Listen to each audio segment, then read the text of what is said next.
Up next, do no evil. That's the saying from Google. Can it live up to its philosophy in the search for growth? We'll talk about the challenges facing big tech and if those like Google and Facebook can navigate them successfully.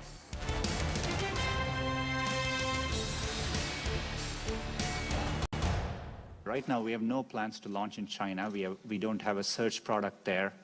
Our core mission is to provide users access to information, and getting access to information is an important human right. So we are always compelled across the world to try hard to provide that information.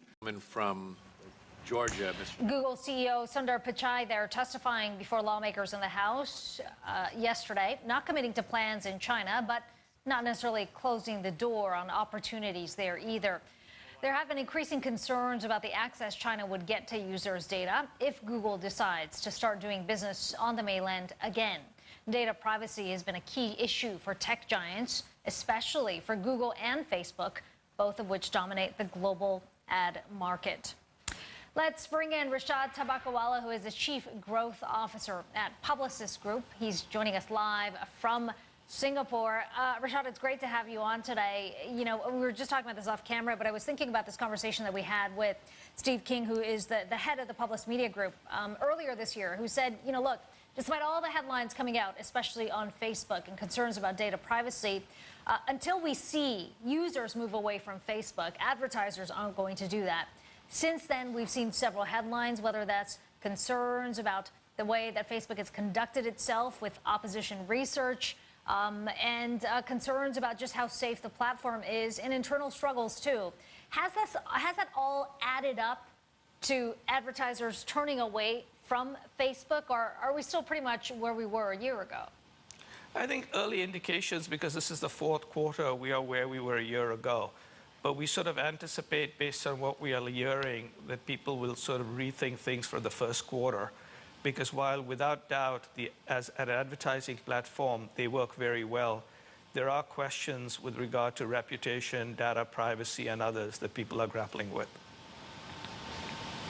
You had some strong words for Facebook recently, quoted in the New York Times as saying that we know Facebook will do whatever it takes to make money. They have absolutely no morals. You think that's how advertisers see it right now? The actual quote was, I believe that they seem as a company to have lost their moral compass. And I think what advertisers are concerned about is really what people, as well as their own companies, think about companies that are increasingly becoming very central to the way everybody lives. And the key question is, do we only look at companies from a consumer viewpoint or also from a citizen viewpoint? And there are some key challenges if you look at these companies from how they fit in society versus just how they fit in marketing. This all comes at a time when we've seen Amazon make some huge inroads in the ad market. What are the conversations you're having with clients in terms of where they see allocating the money? Is Amazon the big beneficiary on the end of some of the troubles facing Google and Facebook? I would anticipate that all of these companies are going to continue to be relatively successful, because if GDPR and others continue to be rolled out, it really does help the incumbents. And these companies have amazing network and scale effects, which benefit all of them. And so I would say in the near term, obviously, companies like Amazon, but what you're also seeing is companies that are hobbled together, like, for instance, AOL and Yahoo and Oath, don't seem to work. Because underlying these do they have very great scalable technologies and network effects. And so companies that have that, which are the big, 3 or 4 in North America or around the world, and then, companies like Alibaba, Baidu, and Tencent in China. We've talked a lot about changing consumer habits and how, as somebody who's in the media space, you keep up with that. Asia has certainly, you could argue, been a leader on that front, especially with this omni-channel approach. Help us understand some of the trends or shifts that you're seeing in this space, in Asia, that you think could really be a driver over in some of the Western markets. There are 3 big benefits that Asia has. First is Asia tends to be far more mobile first because they came later than any other region in the world. And you see that not only in China, but in India and various other places. The second is, to a great extent, and these are obviously in places like China, there is a great investment in AI, IoT, voice, and other sort of infrastructure at sort of a national scale with national champions, which allows clearly much bigger sort of data harvesting than ever before. And the third is, most of these people who have sort of grown up have really grown up completely from an omni-channel sort of perspective. And I would say that the first cashless societies are likely to be in Asia versus anywhere else. So it's young people, government support, and technology that was born first here. So what does that mean for Publicis as you try to stay a step ahead? Publicis Sapient is one we've talked about in terms of the tech investments that you've made. What are some of the holes that you see in your strategy that you think maybe need to be filled given the shift that you just talked about? So strategically, we seem to be fine on strategy. What we need to basically do is do a better job of execution and implementation. So our strategy really is, we believe that the future is where it is going to this omnichannel world, but it's where clients are going to have to both transform their marketing and business, and they're going to need both technology services, creative services, and media services / strategic services all coming together.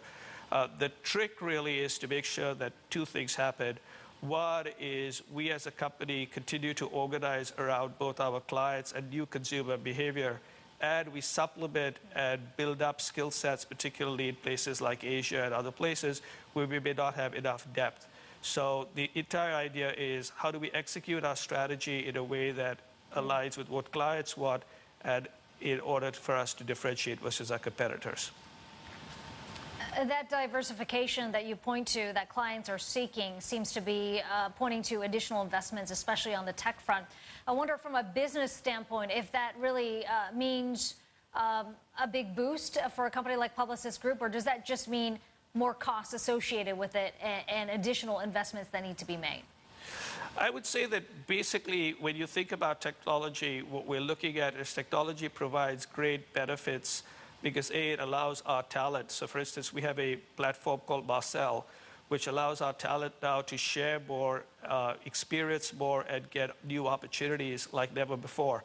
That which we've partnered with companies like Microsoft to provide these sort of underlying technology, allows both technology plus talent to scale at new levels. So my basic belief is we are likely to become more productive as we begin to sort of rethink the way we work, because productivity is going to be a key for us to be competitive. So additional integration among all the assets that you have right now? It's integration in the fact that at Publicis we have a thought which we call Power of One, which is how do we unite all of our company assets around our clients, within particular countries. But we continue to believe that both our individual brands are very, very valuable because, in effect, they allow us to attract the right cultures and different sorts of talents. Because we are trying to put together different types of people working for our clients. And as I remind people, when you go to an ice cream store, you ask for vanilla, chocolate, or strawberry. You don't ask for everything mixed together.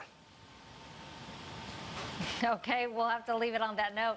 Rashad, good to have you on today. Rashad Tabakawala from Publicis Group joining us from Singapore this morning.